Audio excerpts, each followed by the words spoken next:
Apa setelah ini? Setelah kita nunggu sampai tanggal 20 Oktober, kegiatan relawan apakah berhenti sampai situ?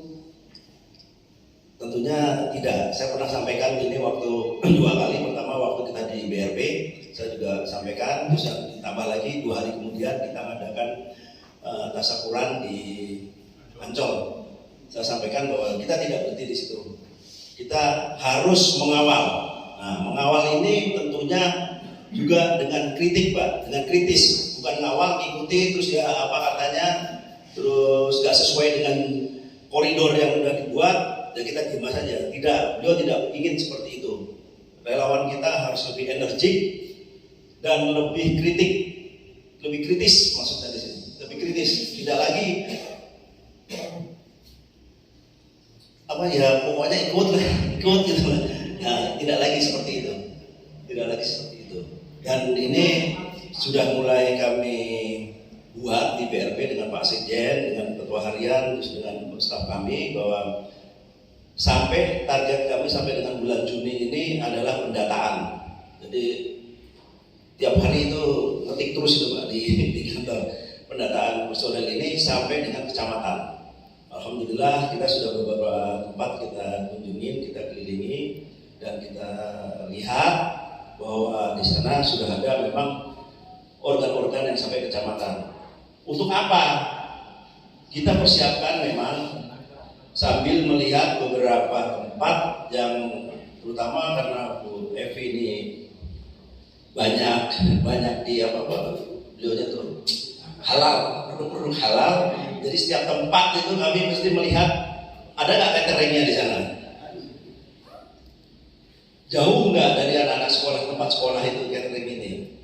Itu sedang kami data semuanya Pak. Mungkin bapak-bapak dan ibu yang di sini belum banyak yang tahu untuk kegiatan yang kami lakukan ini, tapi mudah-mudahan apa yang kita lakukan ini akan membuat bahwa relawan itu tidak berhenti.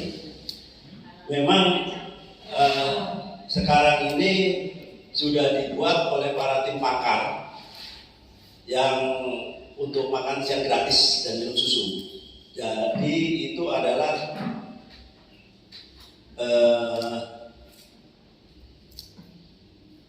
setiap hari yang akan diberikan kepada anak-anak sekolah mulai dari SD sampai dengan SMA, dan itu target dia begitu dilantik, dia berjanji bahwa kepres yang akan ditandatangani yang pertama kali adalah kepres makan siang dan minum susu gratis.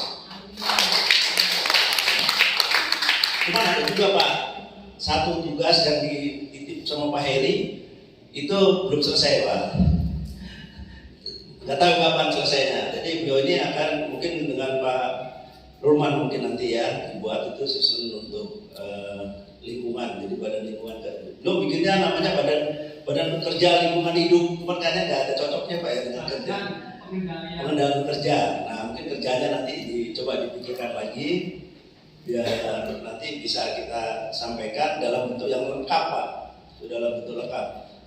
Karena yang badan yang tadi yang mau ngasih makan siang tadi kan mungkin sudah dapat bocoran kemarin waktu dari beliau di Rizkalten ya Pak ya, bahwa beliau akan membuat badan gizi nasional. Jadi badan gizi nasional ini ada struktur nasionalnya, tapi tidak ada PNS.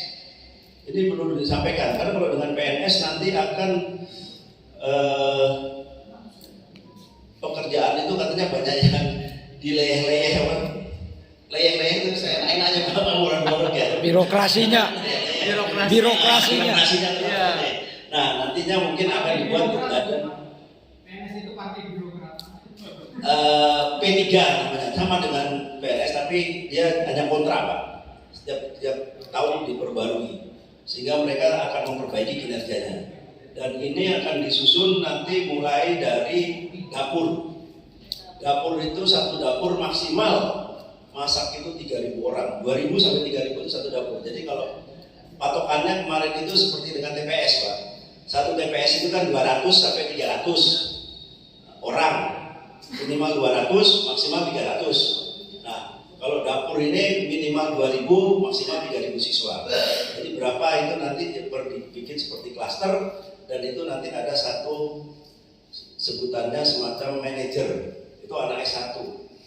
Anak S1 yang jelas bukan kita, karena kita usia kita udah di atas 40 rata-rata. Mungkin yang beliau mau berkenan itu anak-anak yang di relawan kita yang milenial yang di bawah umur 36.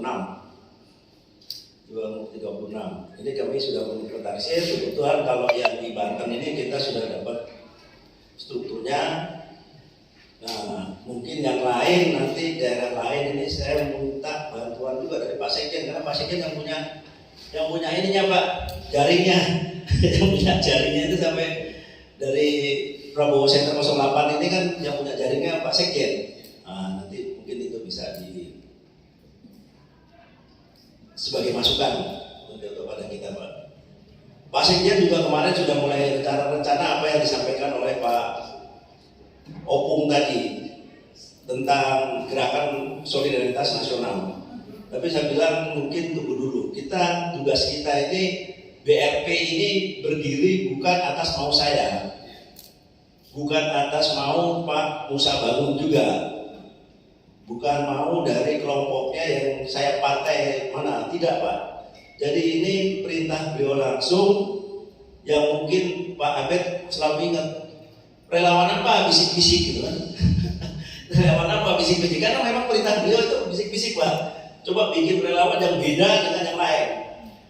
Relawan yang betul-betul merakyat grassroots di bawah, mulai dari memberikan pengetahuan kepada rakyat, kepada anak-anak itu Pak, para masyarakat, bimbingan untuk pengertian tentang pemilu. Ini kan susah sekali Pak, itu saya dikasih tugas mulai bulan Agustus Pak. Bulan Agustus, alhamdulillah saya ada BRP sehingga ada bantuan Pak dari para relawan yang bisa menyampaikan ke seluruh masyarakat. Nah ini yang sangat membantu sekali. Maka tadi Pak Dun bilang apa? Yang menangkan Prabowo relawan ya Pak ya.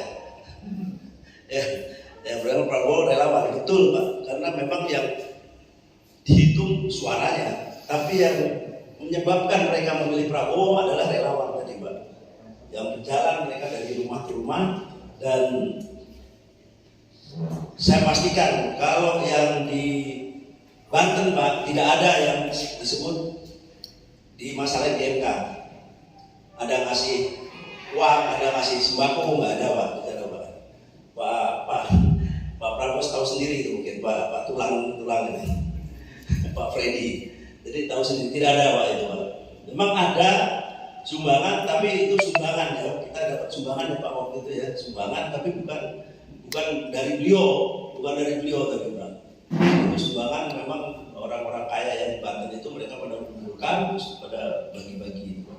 Tapi dari beliau tidak ada sama sekali. Tidak ada sama sekali, dan ini bisa di cross check ke beliau, ke Pak Sumi Dasko juga bisa Bapak cross check. Ke beliaunya tidak ada. Nah, beruntungnya saya relawan yang seperti bapak-bapak tadi punya keahlian masing-masing, sehingga di BRP ini kami hanya mengorkestrasi Pak. Mengorkestrasi ya, oh bapak ini bagian seminar, tapi saya kecewa Pak, belum pernah seminar dengan bapak. Belum pernah seminar dengan bapak. Mudah-mudahan nanti Pak ini sampai 20 Oktober kita buat Pak nanti Pak.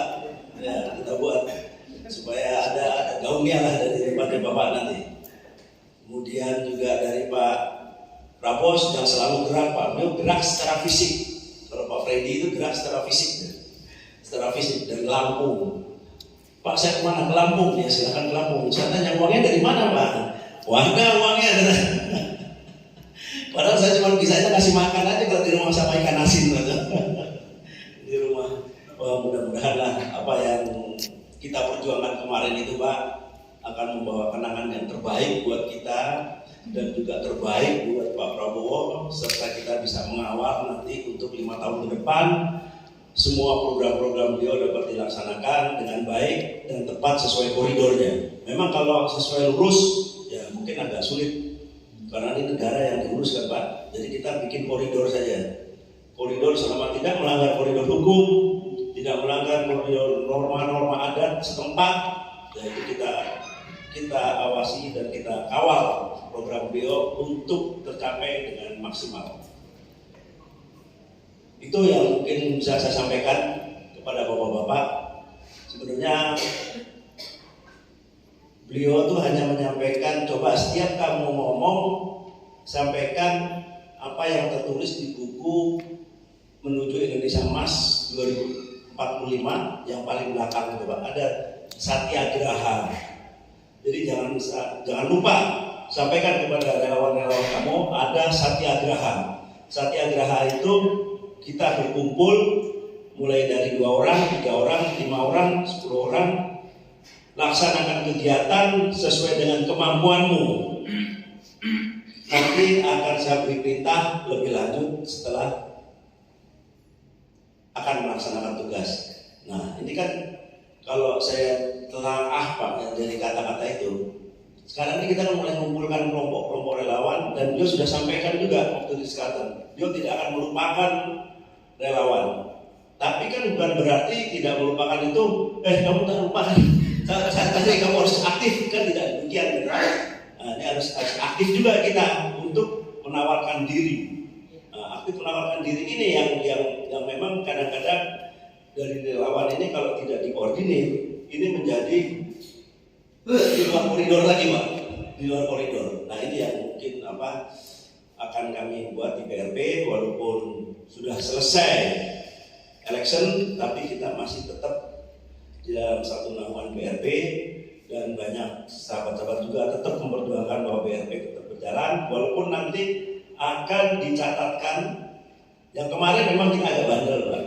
Kita tidak mencatatkan diri ke TKN, kecuali yang organ mau mencatatkan TKN silahkan, tapi kami tidak mencatatkan ke TKN, karena menurut sejarahnya TKN itu kalau sudah selesai pemilu bubar, bubar. Jadi kami maka tidak mencatatkan di sana. Jadi kami tetap jalan sesuai arahan kami, sesuai perintah beliau. Yang mungkin nanti kalau Bapak sempat baca bukunya beliau yang terakhir kemarin itu tentang Indonesia Emas 2045, coba ditelisik, nanti ada Satyagraha itu tadi Pak, tolong dicamkan dengan baik sehingga nanti kita akan tahu gerakannya kemana. Mungkin itu yang bisa saya sampaikan. Wassalamualaikum warahmatullahi wabarakatuh.